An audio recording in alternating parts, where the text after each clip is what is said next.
नमस्ते दोस्तों, आपके अपने चैनल न्यूट्रिशनल हंगर में आपका स्वागत है।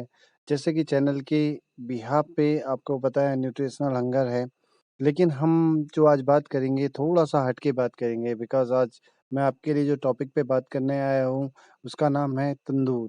तंदूर बेसिकली जो कुकिंग होती है बिल्कुल डिफरेंट होती है, इसका इतिहास क्या रहा है, ये कैसे आया, कैसे इसमें खाना बनाना स्टार्ट हुआ।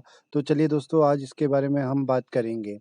बेसिकली तंदूर को क्ले ओवन कहा जाता है या इंग्लिश में क्ले ओवन कहते हैं यानी चिकनी मिट्टी जो होता है उससे बना हुआ पार्ट होता है, मिट्टी से बने हुए पार्ट में हमें कुकिंग करनी होती है।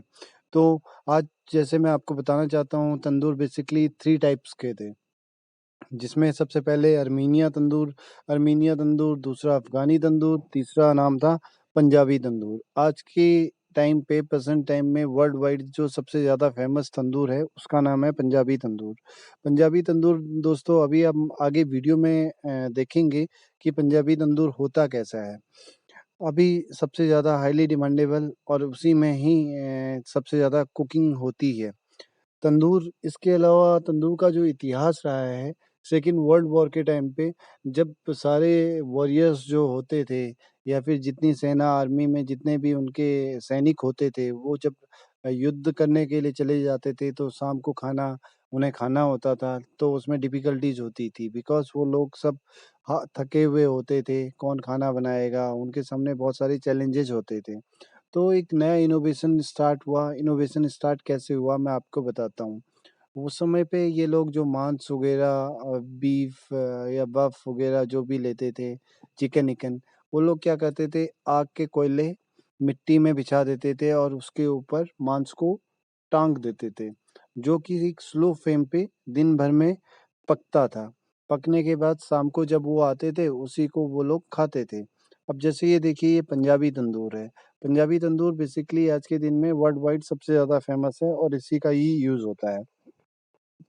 अफ़गानी तंदूर जो होता है, वो उसमें जो कुकिंग होती है, आदमी ऊपर बैठ के नीचे कुकिंग करता है। जैसे रोटियाँ लगाता है, रोटियाँ बनाता है या फिर अफ़गानी नान आपने बहुत फ़ेमस है, उसका नाम सुना होगा।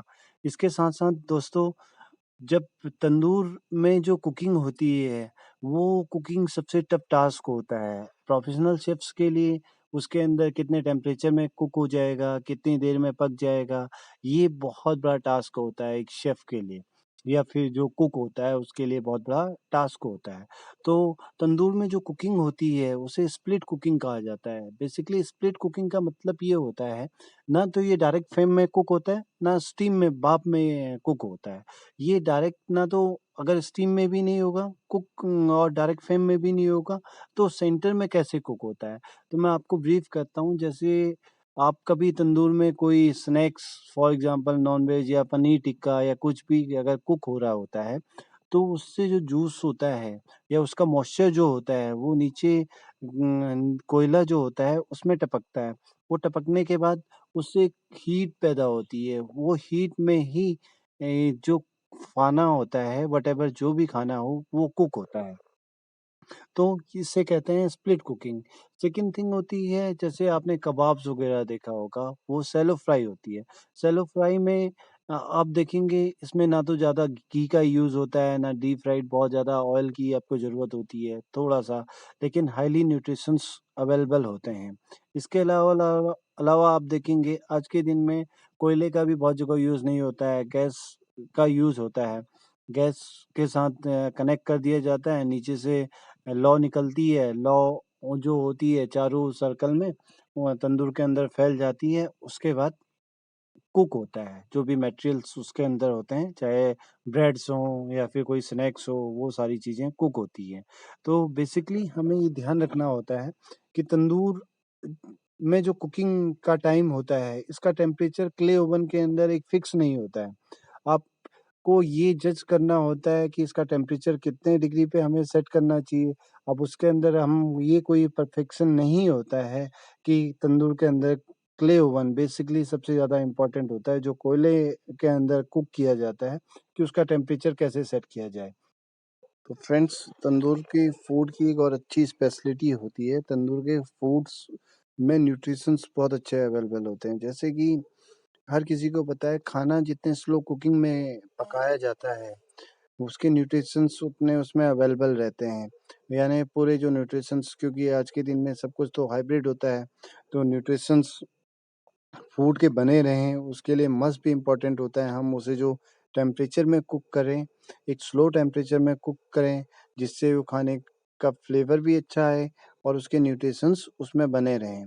तो तंदूर के खाने में हमेशा न्यूट्रिशंस बहुत अच्छे अवेलेबल रहते हैं। बेसिकली हम जब भी नॉन-वेज की बात करते हैं तो नॉन-वेज में सबसे अच्छी क्वांटिटी में जो मिलता है वो न्यूट्रिशंस प्रोटीन होता है। प्रोटीन एक अच्छी क्वांटिटी में अगर आपको लेना है तो आप तंदूर का फूड ज़्यादा अपने मेन्यू में ऐड कर सकते हैं, अपनी डाइट में ऐड कर सकते हैं, जिससे आपको अच्छा न्यूट्रिशंस मिले।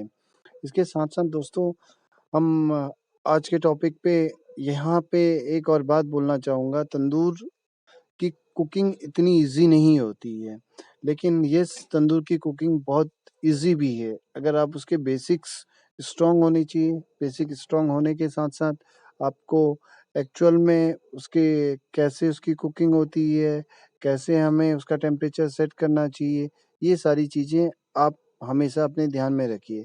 तो चलिए दोस्तों, हम एट द लास्ट में मैं कहना चाहूँगा, अगर आपकी कोई क्वेरीज़ हो या फिर आप कुछ और जानना चाहते हो, प्लीज़ कमेंट ज़रूर करिएगा, कमेंट करके मुझे ज़रूर बताइएगा। अगर आपकी कोई क्वेरीज़ हो, मैं अपनी ओर से पूरी कोशिश करूँगा कि मैं जो भी इन्फॉर्मेशन हो, वो आपको प्रोवाइड कर सकूँ।